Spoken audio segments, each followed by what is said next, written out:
Hamdan wa syukranillah, asyhadu an la ilaha illallah wa asyhadu anna Muhammadan abduhu wa rasuluh allazina la nabiyya ba'da amma ba'du.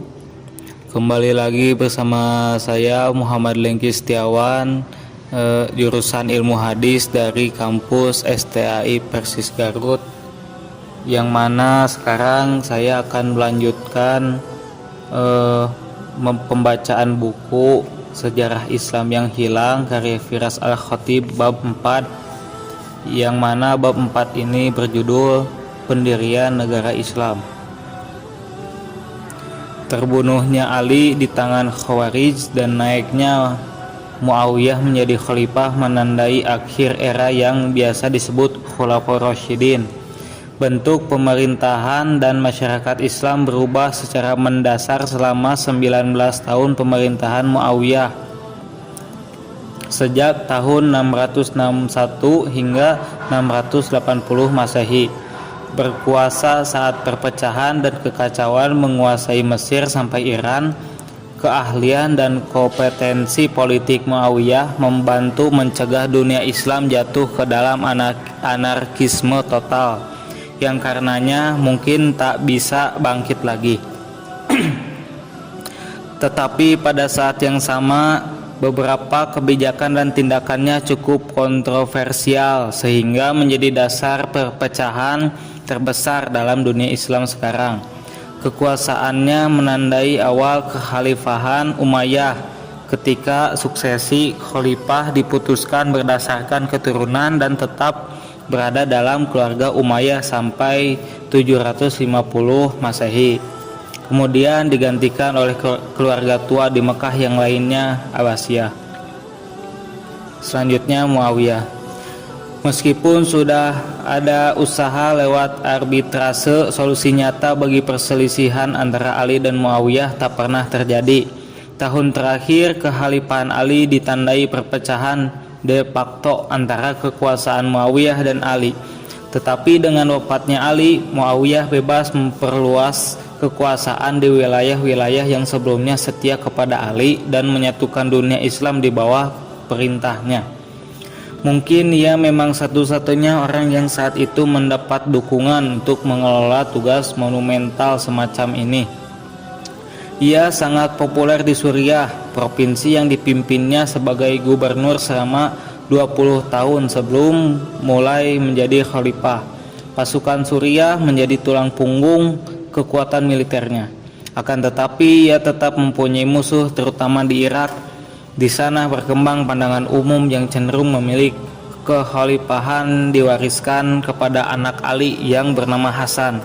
Sebagai negarawan pragmatis, Muawiyah tak ingin membawa dunia muslim dalam peperangan lagi untuk memperebutkan kepemimpinan.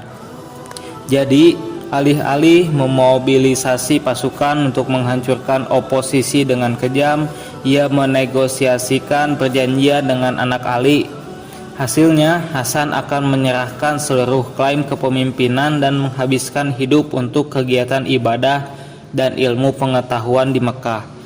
Di bawah permukaan, keinginan sebagian orang untuk dipimpin oleh keluarga Ali tetap ada, tetapi tak pernah menjadi ancaman nyata bagi kekuasaan Muawiyah. Dalam sebuah kutipan yang dikutip Firas Al-Khatib, Masjid Dom Omrok dibangun pada akhir 690-an sebagai bagian dari kompleks Masjidil Aqsa di Yerusalem. Rancangannya sebagian besar dibuat orang Bizantium dan sebagian dibangun orang Kristen. Selanjutnya, khalifah juga mengandalkan negosiasi dan perjanjian dengan lawan-lawan potensial lain. Dalam banyak cara Muawiyah memerintah sebagai pemimpin suku Arab pra-Islam, menggunakan hubungan keluarga, kode kehormatan tak tertulis, dan hadiah untuk melancarkan jalan politiknya. Karena semasa muda ia tinggal di Mekah dan menyaksikan ayahnya memimpin Quraisy, tak diragukan lagi bahwa tradisi lama ini tertanam dalam gaya politiknya. Tetapi pada saat yang sama, Muawiyah mulai mengubah sistem kekhalifahan menjadi monarki. Dialah khalifah pertama yang duduk di tahta dan sholat di area tertutup di masjid yang melindunginya dari kemungkinan pembunuhan.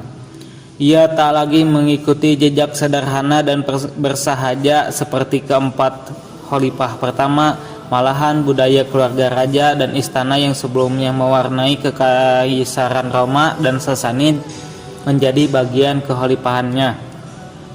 Untuk pertama kali setelah Nabi wafat, khalifah sekadar menjadi yang pertama di antara yang setara, dan banyak kisah bertahan tentang asketisme empat pemimpin awal seperti Umar yang tak dikenali orang biasa atau menolak pengawalan khusus.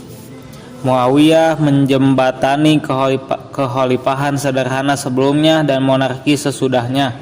Ia berjalan-jalan ke pasar di Damaskus dengan baju bertambal saat masjid besar dan rumit dibangun oleh para arsiteknya.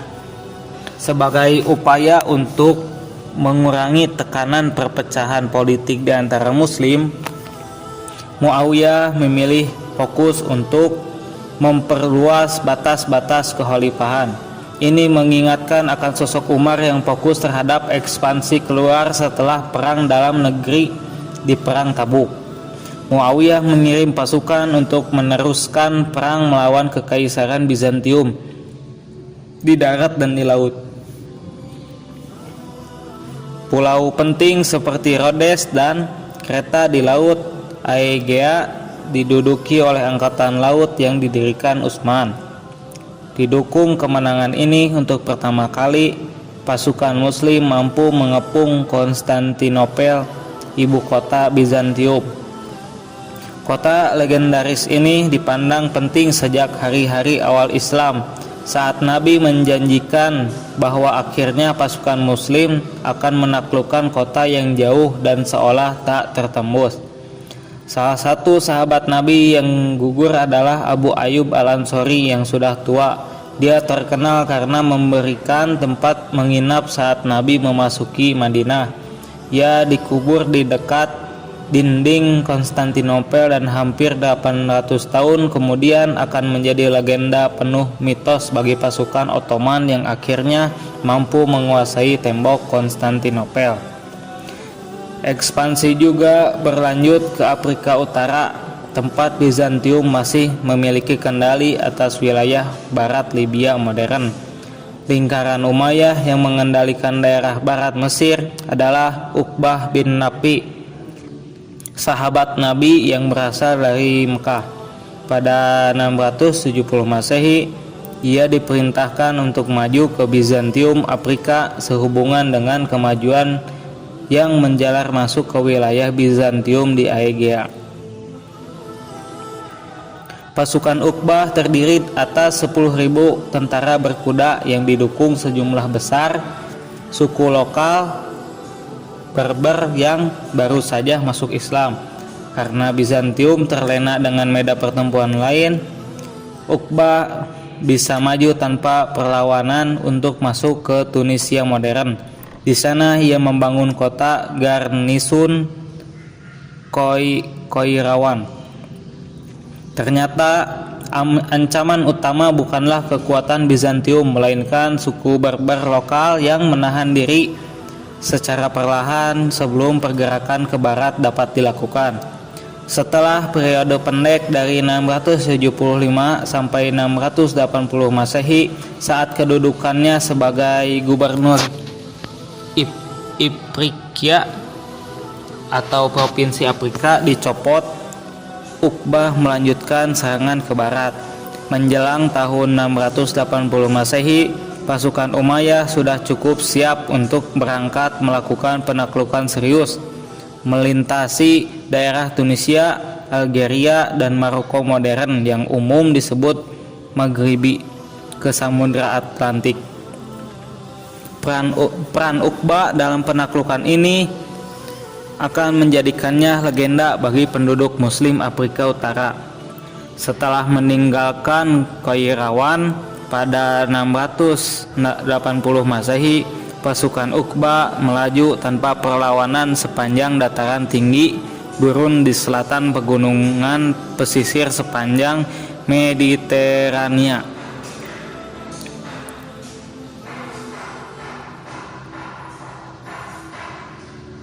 Maju dari satu pos terdepan Bizantium ke pos berikutnya, pasukan Uqbah mampu menganeksasi dengan relatif mudah wilayah ratusan kilometer sepanjang pantai, walaupun perpecahan dan perang saudara berkecamuk di jantung kekhalifahan Islam.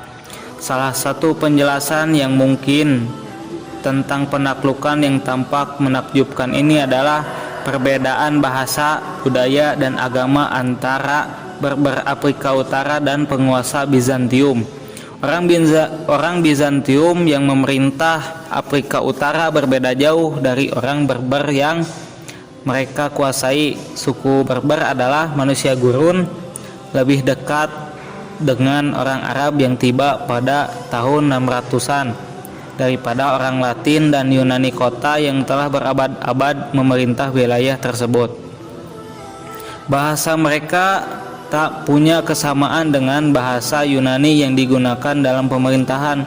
Hanya sedikit orang Berber yang mengubah cara hidupnya dan mempelajari bahasa gubernur mereka. Kurangnya ciri budaya yang sama menjadikan perbedaan sosial yang ajek di antara keduanya. Asimilasi penuh orang Berber ke dalam masyarakat Roman atau Bizantium sangat langka. Akan tetapi sepertinya agama menjadi faktor yang lebih besar yang membuat Berber mendukung pasukan Muslim Arab. Sejarah awal Islam mencatat bahwa seluruh suku Berber masuk Islam segera setelah kedatangannya. Tentu ada perbedaan antara orang Afrika Utara dan orang Bizantium dalam isu Kristiani, terutama soal bentuk ketuhanan dan kemanusiaan. Gerakan Kristen separatis seperti Arianisme dan Donatisme secara terbuka memperdebatkan ortodoksi resmi yang diperkenalkan orang Bizantium dan mungkin telah menyebabkan orang Afrika Utara cenderung lebih dekat dengan Islam.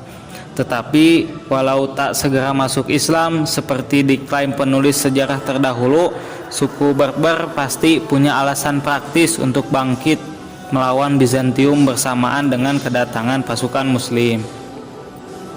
Hal ini memungkinkan pasukan Uqbah untuk terus mendapatkan momentum seperti yang terjadi pada sepanjang awal 680-an, sehingga mampu memasuki Maroko modern dan pantai Atlantik.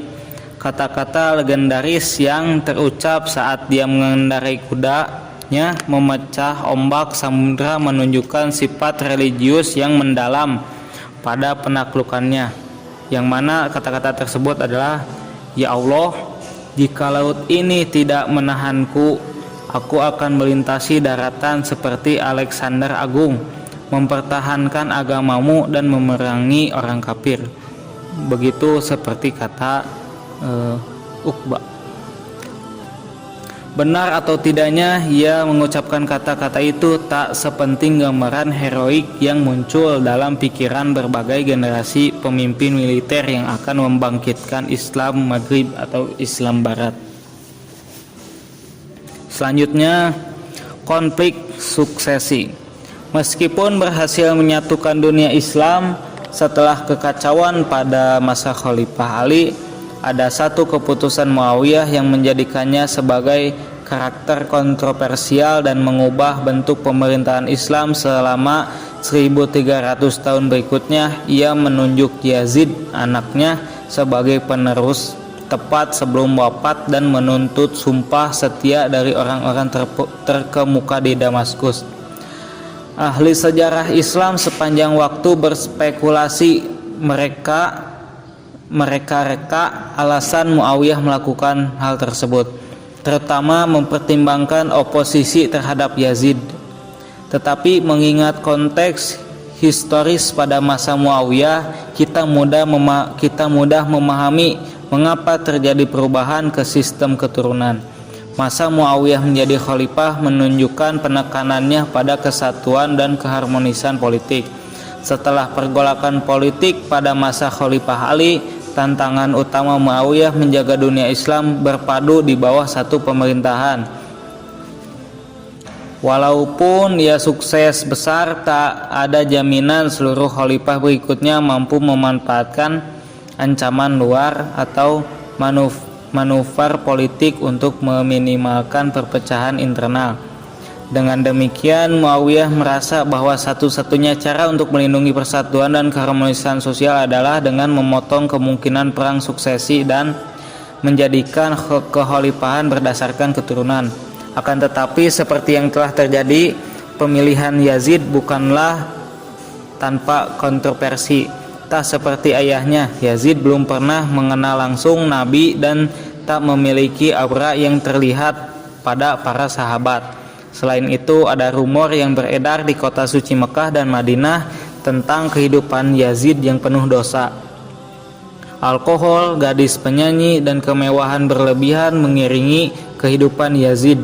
Jauh dari gaya hidup orang beriman dan sederhana seperti yang didakwahkan oleh Nabi, benar atau tidak tuduhan ini cukup bagi sebagian orang memberontak, seperti diantaranya Abdullah bin Zubair, anak Zubair yang menentang Ali.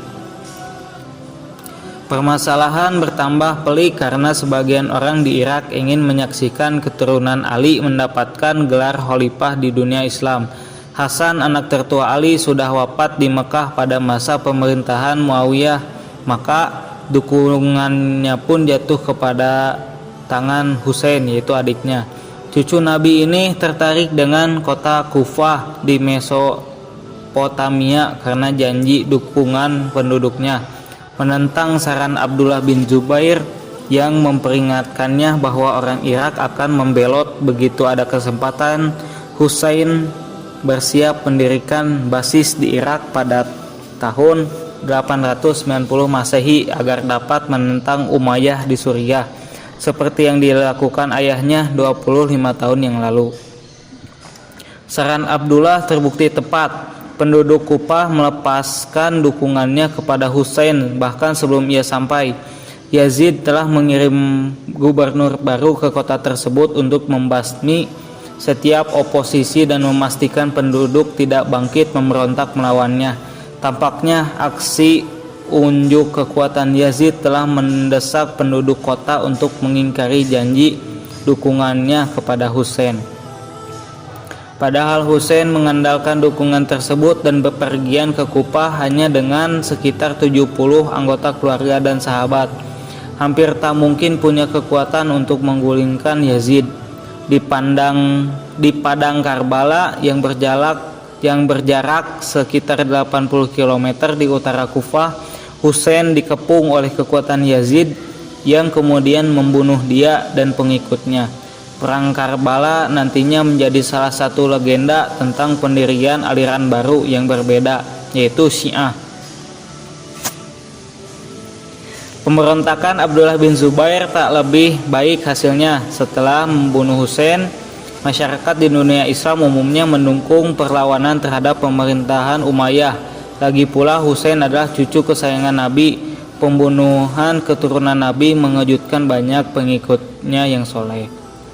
Abdullah menggunakan oposisi terhadap Yazid untuk mendukung pemberontakannya sendiri melawan Bani Umayyah yang menyatakannya di Mekah pada 680 Masehi. Dengan dukungan semacam itu, pemberontakan Abdullah tak bisa ditumpas semudah Husain. Bahkan Yazid tak pernah mampu memadamkan pemberontakan di Hijaz dan meninggal pada tahun 683 Masehi tanpa kekuasaan penuh di kekhalifahan. Setelah kematian Yazid, kendali Bani Umayyah seolah runtuh di mana-mana di dunia Islam. Penerus Yazid, seorang anak muda yang sepertinya tak tertarik pada pemerintahan, hanya berkuasa selama beberapa bulan hingga kematiannya. Abdullah menyatakan diri sebagai khalifah dan mendapat sumpah setia dari penduduk Irak, Mesir, dan bahkan golongan pinggiran Suriah itu sendiri.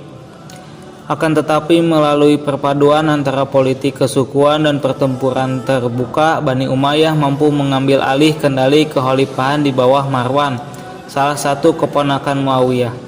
Di bawah Marwan dan anaknya, Abdul Malik, Bani Umayyah mengambil kembali kendali atas Suriah, Mesir, dan Irak, dan akhirnya memadamkan pemberontakan Abdullah bin Zubair di Mekah pada tahun 692 Masehi. Bani Umayyah bangkit dari ancaman kepunahannya untuk memperoleh kembali kendali penuh atas kerajaan Muslim. Ini pasti bukan kedamaian dan keselarasan yang diharapkan Muawiyah saat menunjuk putranya sebagai khalifah. Akan tetapi begitu Bani Umayyah mengambil kendali, periode perang saudara antara tahun 680 dan 692 Masehi seperti tak lebih dari cegukan kecil. Pada akhir 600-an dan awal 700-an, Bani Umayyah melanjutkan periode kedua ekspansi militer cepat dan pertumbuhan ekonomi yang akan menandingi periode manapun dalam sejarah Islam sebelum dan sesudahnya.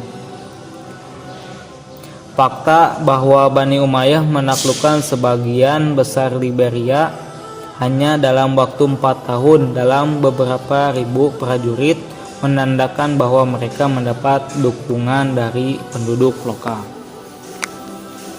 Selanjutnya, penaklukan lanjutan. Konsolidasi penuh dalam penaklukan Uqbah di Afrika Utara harus diselesaikan sebelum penaklukan lanjutan dapat dilaksanakan. Khalifah Abdul Malik mengirimkan pasukan untuk menaklukkan Kartago, pos luar terakhir di bawah kontrol Bizantium di Afrika Utara pada tahun 698. Dengan demikian, daerah terakhir Bizantium Afrika Utara lenyap setelah penguasaannya dipaksa mundur ke Sisilia dan Yunani. Sekarang tentara Islam melengkapi salah satu penaklukan paling spektakuler dan tak dapat dipercaya dalam sejarah Islam. Legenda menceritakan seorang bekas petinggi Bizantium, Julian, memohon kepada gubernur Muslim Afrika Utara yang baru untuk menghukum raja Visigotik dari semenanjung Liberia, Roderick. Sang raja dituduh menggoda anak perempuan Julian saat di bawah perlindungannya. Julian bahkan berjanji menyeberangkan kekuatan ekspedisi Islam melintasi selat ke Spanyol untuk menuntut balas raja tiran tersebut. Benar atau tidaknya keberadaan Julian, laporan tentang kerusuhan di Spanyol Visigotik ditambah permohonan kaum Yahudi dan Kristen non-ortodok yang teraniaya tentu memengaruhi keputusan untuk menyeberangi selat dan pergi ke semenanjung Iberia.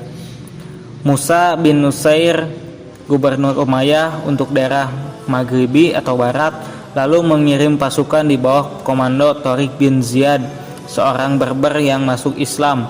Awal tahun 711 Masehi, ia mendarat di dekat pegunungan monolit raksasa yang sekarang dikenal sebagai Jabal Tariq, diinggriskan menjadi Gibraltar. Dari tempat ini, Tariq memimpin pasukan penyerbu ke sepanjang selatan Spanyol. Ia terbukti berhasil, terutama sejak Roderick dan pasukan besar Visigotik yang ada di utara semenanjung sedang menghadapi pemberontakan Basque. Saat Roderick bisa mengarahkan pasukan ke selatan untuk mengadang tentara Muslim pada musim panas 711 Masehi, Tariq sudah berhasil membawa sekitar 10.000 tentara Muslim dari Afrika Utara.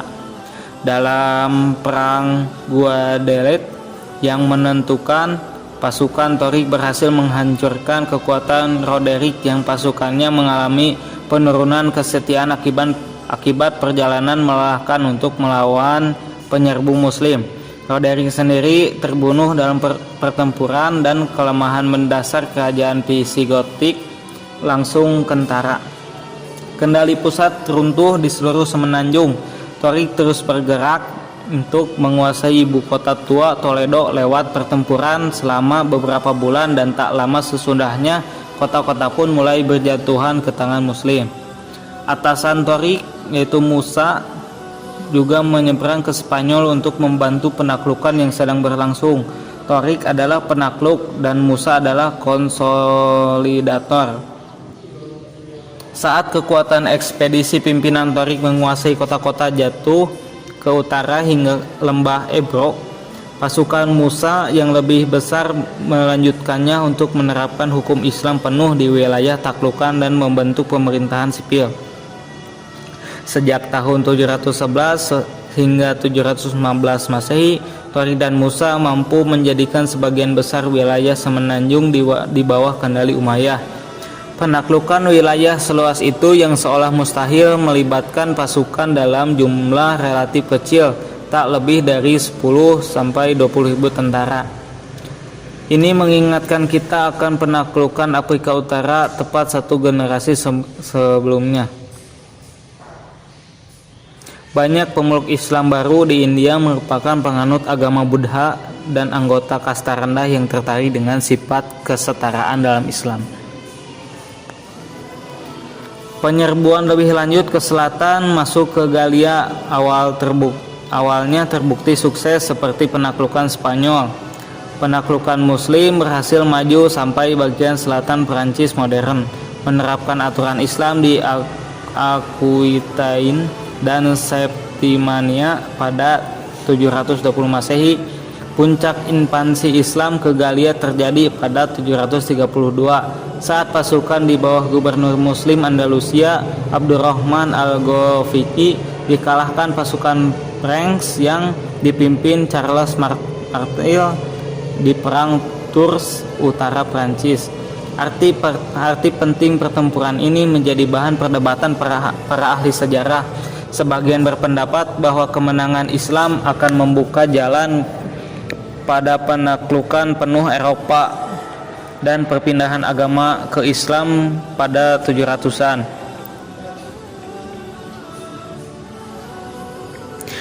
Sedangkan yang lain mengecilkan pertempuran tersebut dengan menyatakan gerak maju al-Ghafiqi ke utara Prancis tak lebih dari penyerbuan musim panas tanpa bertujuan menaklukkan.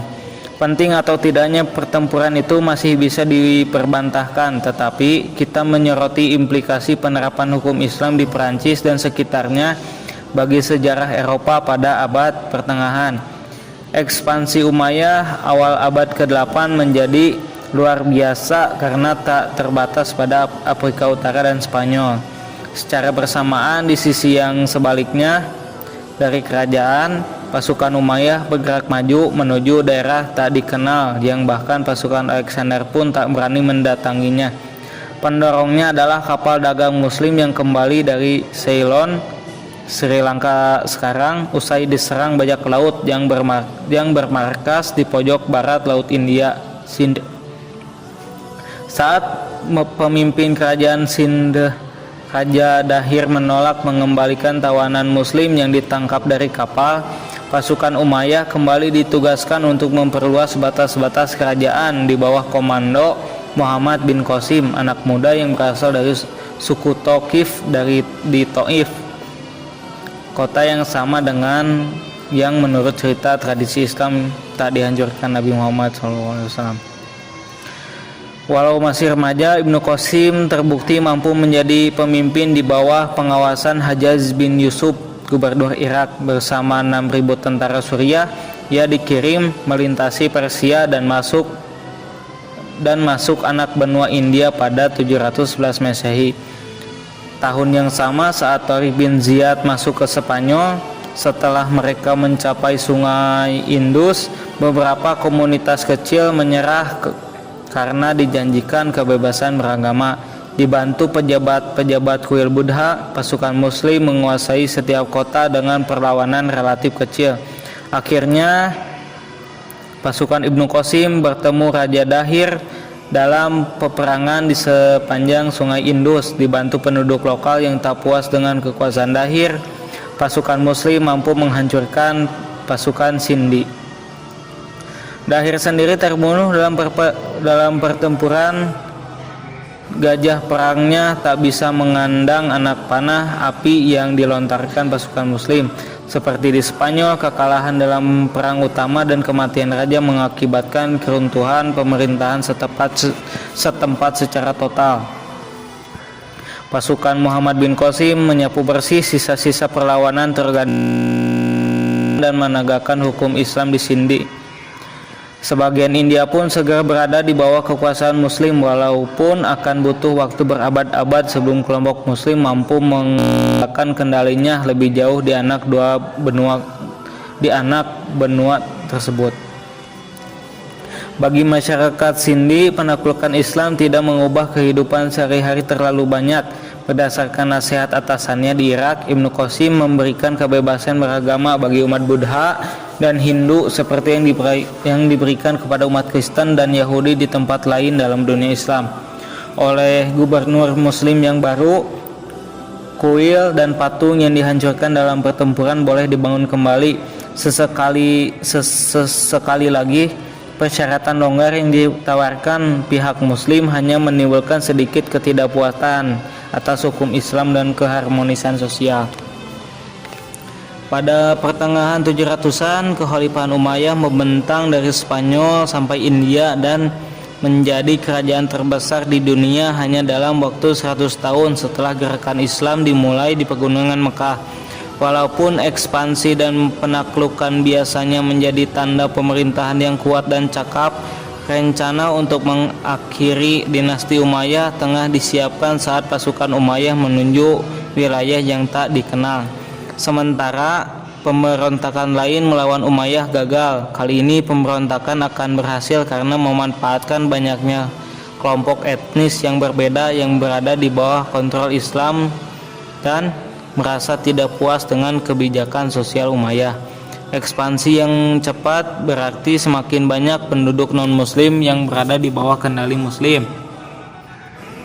Persentase populasi penduduk muslim sejak awal Islam hingga 700-an, pertengahan 700-an diperkirakan hanya sekitar 10%, sisanya campuran orang Kristen, Yahudi, Zoroaster, Buddha, dan Hindu. Menurut hukum Islam, kelompok-kelompok tersebut mendapat kebebasan beragama dan dibebaskan dari kewajiban militer dengan keharusan membayar pajak perseorangan atau jizyah.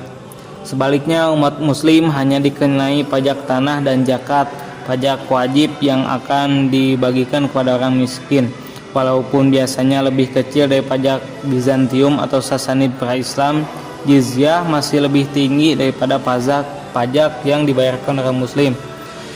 Reaksi ekonomi yang alami terjadi adalah non-muslim masuk Islam agar membayar pajak lebih rendah, tetapi solusi ini menimbulkan masalah bagi pemerintahan Umayyah. Jika seluruh non-muslim masuk Islam, penerimaan pajak bakal anjlok sehingga secara finansial tidak memungkinkan untuk ekspedisi militer lebih lanjut tanpa menyebut kemewahan istana Umayyah. Akibatnya usaha untuk menjaga penerimaan harus dilakukan. Non-muslim yang masuk Islam disyaratkan tetap membayar pajak jizyah senilai sebelum mereka masuk Islam. Secara teori, cara ini akan melindungi sumber pajak yang berharga untuk kekhalifahan dan memastikan perpindahan agama tersebut dilakukan secara tulus. Dalam praktiknya, ini berarti diskriminasi ras yang dilembagakan karena bangsa Arab hampir seluruhnya telah masuk Islam sebelum dimulainya Kekhalifahan Umayyah. Orang-orang yang masuk Islam belakangan adalah bangsa non-Arab seperti Koptik, Yunani, Barbar, dan terutama Persia. Merekalah muslim yang harus membayar jizyah, sedangkan saudara seiman mereka dari Arab dibebaskan.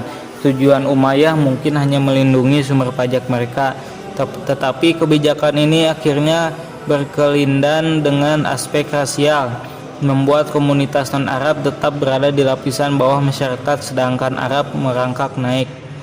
Dari perspektif keagamaan, hal ini kontradiktif dengan seruan Nabi saat haji perpisahan tentang persatuan. Ia menyatakan tak ada orang Arab yang lebih baik daripada bukan Arab dan tidak ada orang bukan Arab yang lebih baik daripada orang Arab.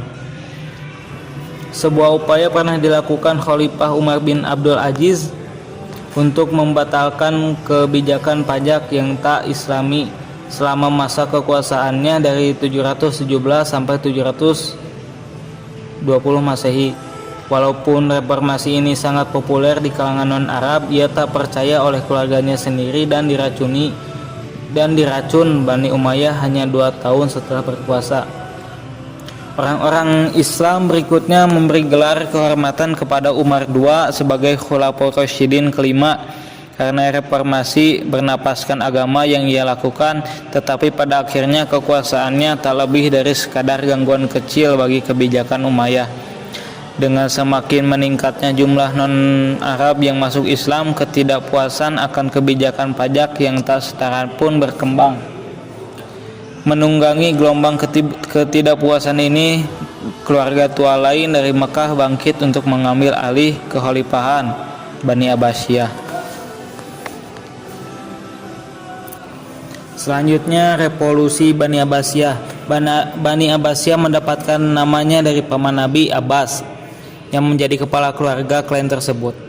Mereka bermukim di tanah sebelah timur sungai Yordan setelah penaklukan Suriah dan secara umum menjauhkan diri dari politik saat perang saudara berkecamuk pada 600-an. Akan tetapi pada awal 700-an mereka mulai mengembuskan rumor bahwa salah satu keturunan Ali secara resmi telah memindahkan hak kekuasaan kepada Bani Abbasiyah. Mengapa ia melakukannya atau apakah memang itu terjadi masih merupakan misteri. Dari sudut pandang praktis, hal ini memberikan legitimasi kepada Bani Abbasiyah. Mereka tak hanya lebih dekat hubungannya dengan Nabi daripada Bani Umayyah, tetapi juga mengklaim akan menegakkan keinginan kalangan yang mendukung keturunan Ali sebagai pemimpin dunia Islam. Dari wilayah basis di selatan Suriah kemudian Irak, mereka mengirim wakil-wakil ke Khorasan Timur. Di sana penduduk Persia dapat digerakkan untuk mendukung pemberontakan melawan Bani Umayyah yang menindas. Pada 730-an dan 740-an diucapkanlah sumpah setia jaringan sekutu yang jauh dari basis Bani Umayyah di Damaskus. Bani Abbasiyah memberikan janji masyarakat yang lebih setara di bawah kekhalifahannya dan secara samar menjamin keturunan Ali akan memainkan peranan lebih besar dalam pemerintahan Islam sesuai keinginan banyak muslim di bagian timur kekhalifahan. Dengan begitu, Bani Abbasiyah mampu mengamankan dukungan bagi kalangan masyarakat. Sokongan datang antara lain dari ahli ibadah yang ingin menyaksikan pemerintahan yang lebih mengikuti teladan Nabi. Selain itu, ada kelompok non-Arab Muslim yang marah atas status kelas 2 mereka. Terakhir, pengikut setia Ahlul Bait yang meyakini bahwa seharusnya kekuasaan menjadi milik keluarga Nabi. Pada tahun 747 Masehi, Bani Abbasiyah secara resmi menyatakan pemberontakan terbuka, mengibarkan bendera hitam khusus di langit kota Merv, jauh ke timur dunia Islam yang sekarang bernama Turkmenistan. Revolusi ini dipimpin tokoh misterius yang dikenal sebagai Abu Muslim. Tak banyak yang diketahui tentangnya, tetapi ia memang tak tampak sebagai anggota keluarga Abbasiyah dan mungkin berasal dari etnis Persia. Di bawah kepemimpinannya di bidang politik dan militer yang brilian, revolusi Bani Abbasiyah yang cepat bisa mengambil kendali Khorasan yang segera menjadi basis pergerakan. Abu Muslim mengirim pasukan ke arah barat masuk ke jantung Persia. Di sana penduduk lokal Muslim bangkit melawan Umayyah dan bergabung dengan semangat revolusioner. Situasi yang awalnya terlihat sebagai ungkapan ketidakpuasan yang tak berbahaya di Merv kini mengancam eksistensi dinasti Umayyah, terutama saat pasukan Abbasiyah keluar dari Persia dan masuk ke dunia Arab. Kufah yang pernah menjadi pusat sentimen anti Umayyah mulai bangkit lagi melawan gubernur Umayyah dan mengusirnya saat bendera hitam Abbasiyah tampak di horizon timur. Begitu Kufah dibebaskan, pengambilan sumpah setia formal dapat dilakukan kepada calon khalifah dari Abbasiyah, Abul Abbas.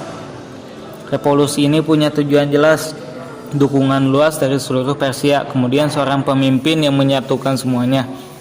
Di setiap tempat, Umayyah berada dalam posisi bertahan saat semakin banyak orang berkumpul mendukung Abbasiyah. Sementara itu, upaya membangkitkan pendukung Umayyah ternyata bukan perkara mudah. Sudah beberapa dekade berlalu sejak ancaman nyata terhadap posisi Umayyah mulai muncul, tetapi pejabat pasukan Suriah hanya berdiam diri dan dengan keliru menganggap kekuatan revolusi itu perlahan-lahan akan surut. Saat Khalifah Marwan II berhasil mengumpulkan kekuatan Umayyah, Abbasiyah telah mengambil kendali atas sebagian besar Irak. Pada awal 750 Masehi, dalam perang Zab di Mesopotamia Tengah, kekuatan Abbasiyah berhasil memukul mundur penuh pasukan Umayyah. Perlawanan terorganisasi terhadap Abbasiyah secara efektif berakhir setelah perang tersebut. Seiring runtuhnya kendali Umayyah di seluruh dunia Islam, kini tak ada penghalang antara Abbasiyah dan ibu kota Umayyah, Damaskus. Satu demi satu kota-kota menyerah dan menerima kedaulatan Abbasiyah. Satu demi satu anggota keluarga Umayyah diburu dan dihukum mati. Marwan sendiri tertangkap di Mesir, tempat ia gagal mengumpulkan pasukan yang akan memukul mundur Abbasiyah dan mengembalikan kendali Umayyah. Hanya satu anggota keluarga Umayyah yang berhasil lolos dari revolusi, yaitu Abdurrahman yang masih remaja. Anggota keluarga Umayyah yang relatif tak dikenal mampu lolos dengan menyamar ke Afrika Utara.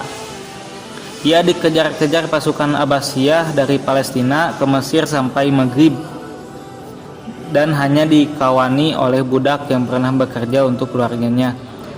Perjalanan legendarisnya membawa ia sampai ke Andalusia. Di sana ia akan mendirikan Emirat Umayyah jauh dari jangkauan Abbasiyah yang akan bertahan selama hampir 300 tahun.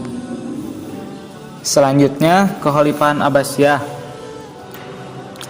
Revolusi Abbasiyah pada pertengahan 700-an menobatkan dinasti kedua untuk mengendalikan kekhalifahan.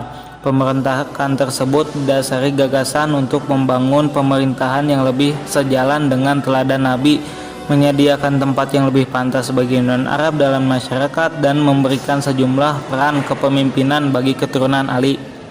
Janji-janji besar dan idealistis tersebut memang perlu untuk menggalang dukungan beragam grup yang membuat revolusi ini berhasil. Tetapi begitu Abbasiyah berkuasa, realitas kekhalifahan mereka tak seperti yang diharapkan. Revolusi ini tak serta-merta membuat dunia Islam kembali ke era Khulafaur Rasyidin. Ketika kesalehanlah bukan politik mendikte keputusan khalifah. Sebaliknya, Khalifah Abbasiyah meneruskan tradisi otoritas yang sama dengan yang mereka cela dari Umayyah. Khalifah telah menjadi gelar keturunan milik keluarga Quraisy dan mereka mendukung keluarga Ali sebagai khalifah ditinggalkan begitu saja tanpa dipenuhi janji. Dalam sebuah kutipan, Khalifah Abbasiyah Harun ar-Rasyid terkenal karena kekayaannya yang sangat banyak dan hubungan diplomatik dengan negara-negara jauh. Pada tahun 802 yang mengirim duta besar ke Charlemagne di Prancis dengan menyertakan seekor gajah dan jam air. Satu hal yang benar-benar dimajukan Bani Abbasiyah dalam perang non-Arab dalam masyarakat, walaupun jabatan khalifah tetap dipegang orang Arab, bagian administrasi semakin banyak diisi orang Persia selama ratusan tahun sebelum Islam. Orang Persia telah mengembangkan sistem birokrasi yang kompleks tetapi efisien. Sekarang non-Arab tak lagi mengalami diskriminasi, maka pengalaman mereka dapat dimanfaatkan dalam pemerintahan kerajaan. Kesadaran akan manfaat besar orang-orang Persia menyebabkan Abbasiyah memindahkan ibu kota lebih dekat ke pusat Persia. Pada 765, Khalifah kedua Al-Mansur membangun ibu kota baru di tanah subur antara sungai Tigris dan Efrat, dekat ibu kota Persia lama, Ctesifon. Dalam waktu 20 tahun, Baghdad menjadi kota terbesar di dunia dengan